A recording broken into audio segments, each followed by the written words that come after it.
കേരളത്തിന്റെ ചരിത്രത്തിലെ സുപ്രധാന തെരഞ്ഞെടുപ്പാണിതെന്ന് doctor Shashi Tharoor M P. 10 വർഷത്തെ ഭരണം മാറി പുതിയ ഭരണം വരും. ജനങ്ങൾ വോട്ട് ചെയ്യാൻ ആഗ്രഹിക്കുന്നുണ്ട്. NDA അക്കൗണ്ട് തുറക്കില്ല. BJP പലയിടത്തും പണം വിതരണം ചെയ്യുന്നുണ്ട്. എന്താണ് നടക്കുന്നതെന്ന് ജനങ്ങൾക്കറിയാമെന്നും ശശി തരൂർ പറഞ്ഞു. സീറ്റുകൾ ഇപ്പോൾ പ്രവചിക്കുന്നില്ലെന്നും ജനങ്ങൾ വോട്ട് ചെയ്യട്ടെ എന്നും ശശി തരൂർ കൂട്ടിച്ചേർത്തു. 59 മണ്ഡലങ്ങളിൽ പോയി. ഐക്യജനാധിപത്യ മുന്നണിയുടെ ഐക്യമാണ് കണ്ടത്. കോൺഗ്രസിന് റിബൽ സ്ഥാനാർത്ഥികളില്ല.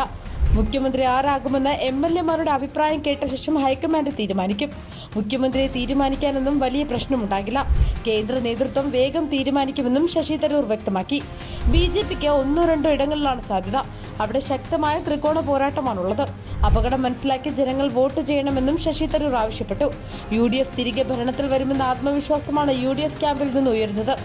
എന്നാൽ LDF അധികാരം നിലനിർത്തി 3-ാം ഊഴം നേടുമെന്നാണ് LDF നേതാക്കൾ വ്യക്തമാക്കുന്നത്.